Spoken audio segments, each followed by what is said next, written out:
Hello everyone, जोहार साथियों।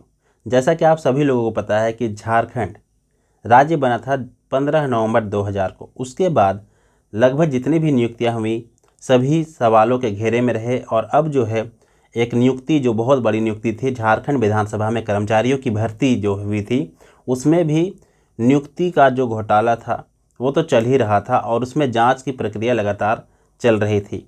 एक कमेटी बनाई गई थी, विक्रमादित्य कमेटी। तो विक्रमादित्य कमेटी जो थी उसकी रिपोर्ट पर भी जो है सवाल खड़ा किया सरकार ने और उस पर भी काम नहीं किया। लेकिन अब फाइनली जो है झारखंड हाईकोर्ट ने ये जो आदेश दिया है कि इसकी जांच अब सीबीआई करेगी। कोर्ट ने ये भी कहा है कि अगर राज्य सरकार और विधानसभा, जो राज्य सरकार है और विधानसभा है, अगर इसमें सहयोग न करे तो सीबीआई सीधे कोर्ट आकर बता सकती है, हाई कोर्ट में आकर बता सकती है कि राज्य सरकार और विधानसभा सहयोग नहीं कर रहे हैं। क्योंकि आप ही सोचिए कि जो नियुक्ति विधानसभा में हुई है और उसमें गड़बड़ी हुई है, ये बात हर विधानसभा के लोगों को पता है, वो कैसे इसमें सहयोग करेंगे। तो ऑब्वियस सी बात है, इसमें सीबीआई को बहुत बड़ी मुसीबत आने वाली है इसके इन्वेस्टिगेशन को लेकर के। क्योंकि जहां वो जांच करने जा रहे हैं वहां तो जो सहयोग करेगा, जो उनको जो है रिपोर्ट करेगा, वो तो सभी हो सकता है कि मिली भगत से या फिर कभी सेटिंग से विधानसभा में आ गए होंगे।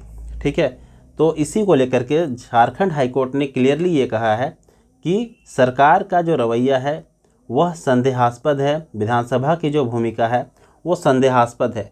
तो वैसे लोग सीधे कोर्ट आ सकते हैं और कोर्ट में ये चीज़ बता सकते हैं कि सरकार क्या कुछ सहयोग कर रही है, नहीं कर रही है, विधानसभा सहयोग कर रही है या फिर नहीं कर रही है।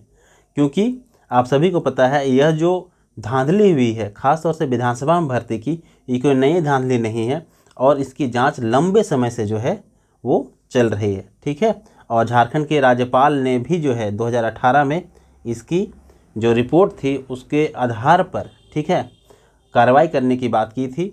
लेकिन इस पर कोई भी जो रिपोर्ट में कार्रवाई नहीं हुई और इस कार्रवाई को नहीं होने के कारण फाइनली अब इसकी जांच सीबीआई करेगी और सीबीआई अब जो है इसकी जांच में लग गई है। ठीक है, लेकिन अब देखते हैं आगे वाले समय में सीबीआई क्या रिपोर्ट देती है। इतना तो कंफर्म है कि उस समय के दो बड़े जो नेता हैं, अभी तो नेता एक तो रिटायर कर चुके हैं, मतलब कि राजनीति नहीं करते हैं, और एक अभी राजनीति में है और अभी फ़िलहाल जेल में ही है। दो स्पीकर, ध्यान रखिएगा, इंदर सिंह नांधारी और जो आपके आलमगीर आलम है, इन दोनों के ऊपर आरोप लगे थे विधानसभा में नियुक्ति कराने को लेकर के। और जो आरोप है अभी चल ही रहा है, ठीक है ना, अभी उनको क्लीन चिट भी नहीं मिला है। तो इस तरीके से हम लोग कह सकते हैं कि इसमें कोई बड़ा धांधली होगा। दूसरी चीज़ ये है कि सीजीएल को लेकर के, झारखंड सीजीएल को लेकर के, तो झारखंड सीजीएल में भी देखिए, अगर सरकार और जो सरकार के तंत्र है जेएसएससी, वो अगर इन चीज़ों को सपोर्ट नहीं करती है तो कैसे जेएसएससी में भी अच्छे तरीके से जो है इन्वेस्टिगेशन हो सकता है। इसीलिए, ठीक है, इसीलिए ज़रूरी है कि कोर्ट अगर काम करे तो उसमें सरकार उसको प्रॉपर सपोर्ट करे, जांच में सपोर्ट करे, तभी जो है चीज़ें सामने आएगी। नहीं तो जो चीज़ें सामने आनी चाहिए वो नहीं आ पाएगी, फिर वो लिपापोती वाला काम हो जाएगा। तो इस तरीके से हम लोग कह सकते हैं कि ये बहुत अच्छा डिसीजन है हाई कोर्ट का कि जो भी संदेह होगा जांच में वो उसके खिलाफ जो है सीबीआई सीधे कोर्ट जा सकती है। हालांकि अभी सरकार ने कहा है कि ये जो है मतलब कि विधानसभा जो है वो सुप्रीम कोर्ट जाएगी इस डिसीजन के खिलाफ। लेकिन क्या कुछ होता है, लेकिन फ़िलहाल तो अभी यही जान के चलिए कि सीबीआई को फुल अथॉरिटी मिल गई है इसकी न्यायिक जांच करने के लिए। तो इस वीडियो में फ़िलहाल इतना ही। धन्यवाद।